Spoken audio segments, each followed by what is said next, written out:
الحمدللہ ہم جن ایام کے اندر عید کو پڑھنے کے لیے جا رہے ہیں یہ اضطراب کے ایام ہیں، بے چینی اور بے قراری کے ایام ہیں، لیکن میں یہ بات سمجھتا ہوں یہ عید عید الاحرار ہے اور یہ عید عید الابرار ہے کہ جو حریت پسند ہوتا ہے اور جو متقی اور نیکوکار ہوتا ہے اس کو پتہ ہوتا ہے کہ میرے رب نے جو میرے لیے خوشی کا دن مقرر کیا ہے یقیناً اس کے اندر روحانی اور مادی اعتبار سے بہت سی خوشیاں چھپی ہوئی ہیں۔ حضرات گرامی کا سنت نبوی شریف ہے کھلے میدانوں کے اندر شہر سے باہر جا کر نماز عید کو ادا کیا جائے، یہ اللہ کا بہت بڑا کرم ہے جو اللہ نے ہم پہ فرما دیا۔ حضرت علامہ شہید بھی منٹو پاک کے اندر برسہ برس تک نماز عید کی امامت فرماتے رہے۔ حضرات گرامی قدر ہم انتہائی ناتواں تھے، کمزور تھے، بے کس تھے، بے علم تھے، کم علم اور کم فہم تھے، لیکن حضرت شہید رحمت اللہ علیہ کا منبر اور ان کی میراث ہماری قسمت کے اندر تھی۔ گو ہم اس اعتبار سے اپنے آپ کو کمپیٹیبل نہیں سمجھتے،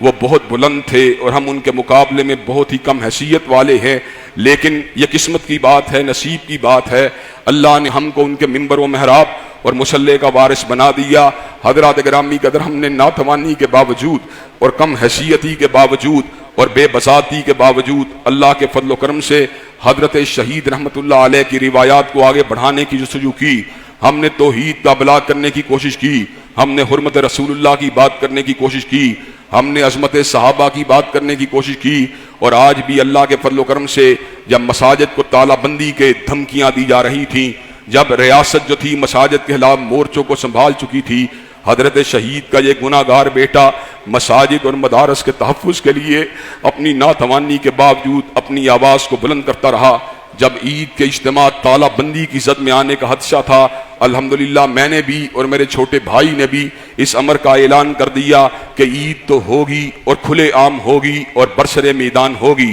الحمدللہ مینار پاکستان کے اندر پورے تسک و احتشام کے ساتھ نماز عید کو ادا کیا جائے گا، تکبیرات کی بلندی کے ساتھ۔ انشاءاللہ مجھے امید ہے کہ اللہ آسوں کو پورا فرما دے گا، اللہ پریشانیوں کو دور فرما دے گا، اللہ سرور اور اطمینان عطا فرما دے گا۔ کورونا وائرس کی یہ وبا اللہ کی قسم ضرور بھاگے گی، اللہ کی قسم ضرور بھاگے گی، لیکن کیسے بھاگے گی؟ جب ہم اللہ کے آستانے پہ جھکنے والے ہوں گے، جب اسی سے مدد مانگنے والے ہوں گے، جب اسی کے تصرف کا یقین کرنے والے ہوں گے، جب اسی کو مدبر الامور سمجھنے والے ہوں گے۔ آپ تمام لوگ بہنوں بیٹیوں کے ساتھ، بھائیوں کے ساتھ 6:30 بجے ہزاروں کی تعداد میں پہلے بھی آپ آتے رہے، اور انشاءاللہ اس بار مجھے امید ہے پہلے سے بھی 2 گنا بڑی انشاءاللہ عید کا اجتماع مینار پاکستان میں ہمارا انتظار کر رہا ہے، اور اللہ کے سامنے اپنی عاجزی کو رجسٹر کروا رہے ہیں کہ اللہ جب لوگ مساجد کے اندر سے کرونا سے گھبرا رہے تھے ہم مسجدوں میں سر کو جھکاتے رہے، اور اللہ جب لوگ عید گاہوں سے بھاگ رہے تھے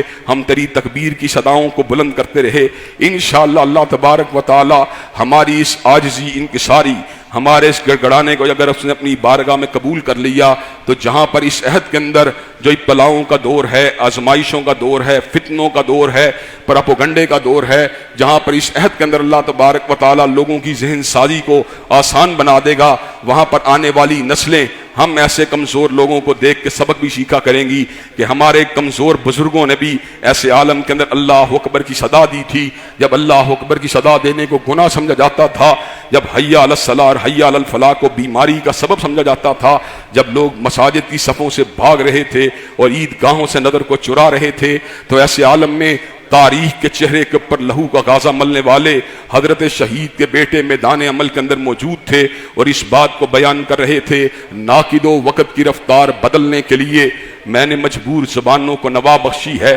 کچھ کلاہوں کی رعونت کا اڑایا ہے مذاق، اور میں نے تاریخ کے چہرے کو ضیاء بخشی ہے۔ حضرات گرامی قدر پابندیاں جو ہیں لگانے کی کوشش ہوتی رہی اور زبان بندی کے آرڈر بھی آتے رہے، لیکن الحمدللہ ہر موقع پہ ایک ہی بات کہی، متائے لوح قلم چھن گئی تو کیا غم ہے کہ خون دل میں ڈبولی ہیں انگلیاں میں نے، اور لبوں پہ مہر ہے تو کیا کہ رکھ دی ہر حلقۂ زنجیر میں زباں میں نے۔ انشاءاللہ 6:30 بجے نماز عید سارے ادا کرنے تشریف لائیں گے وہاں پر انشاءاللہ